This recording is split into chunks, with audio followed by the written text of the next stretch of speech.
So for the final part of this question, it gives us quite a strange looking thing. But the key word that you want to see, especially if you see one of these sort of very mathsy type sections of the exam paper, where it's not mechanical problems or fluid problems, they're just seemingly a disparate set of unrelated things. The word that you want to look for is this rate of change. Now, rate of change essentially means gradient, and gradient, you're thinking differentiation. So straight away, I'd be looking at my differentiation section of my exam paper, of my formula sheet rather. So let's take a step back, and we will actually read the question now. Now we've skim read it and find the rate of change.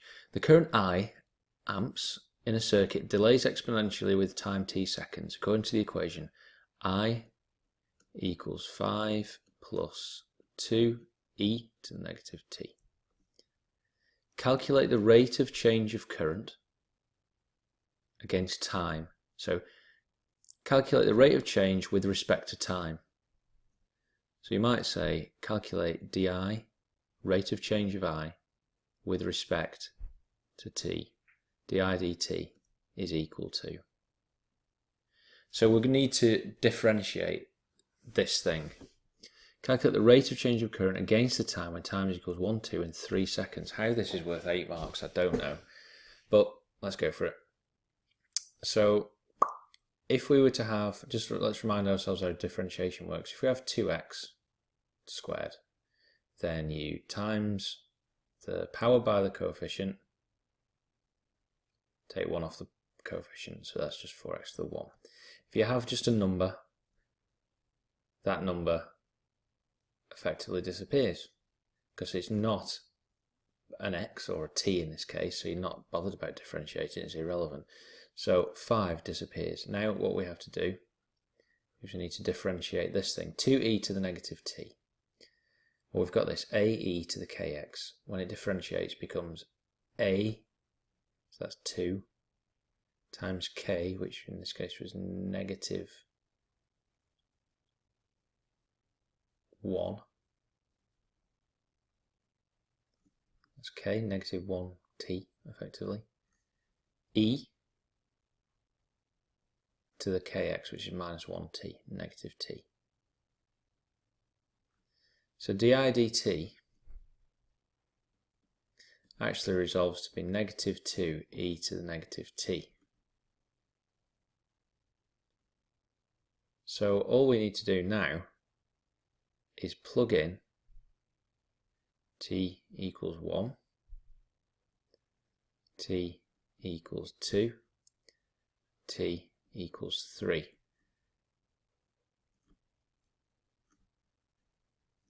So we'll have negative 2e to the minus 1, negative 2e to the minus 2, negative 2e to the minus 3.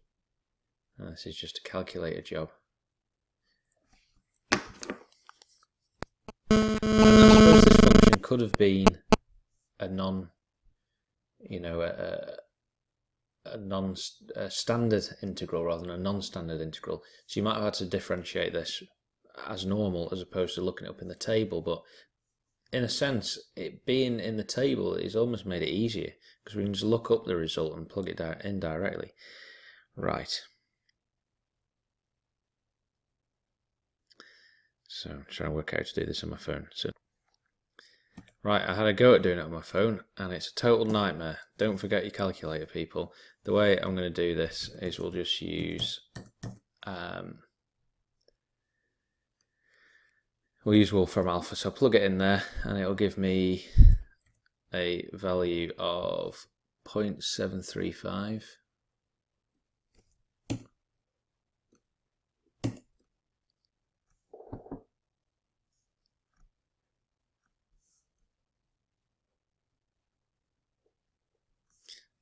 Two e to the minus 2 is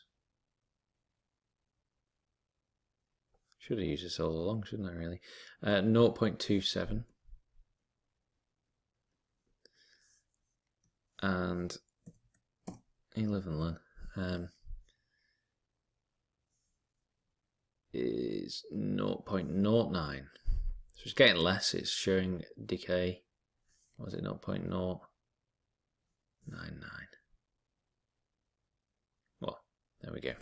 Right, let's have a look at our solutions, which are not there.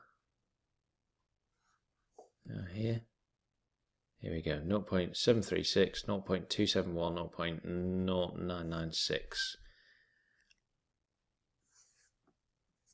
They are our solutions. So actually it's quite a quick 8 marker, especially if you compare it to that huge Bernoulli's question in the last one. Bizarre that they've scaled it like that.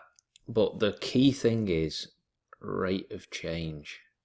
Another one is if you see area under curve or area under graph, that means integrate. Rate of change means differentiate. So I hope that was some help. Okay, good luck. Keep smashing the exam papers. It's the only way to get it. I think what I might do is just do a closing review, as it were, of the exam paper, just so that we can have a look at some tactics that you can take in.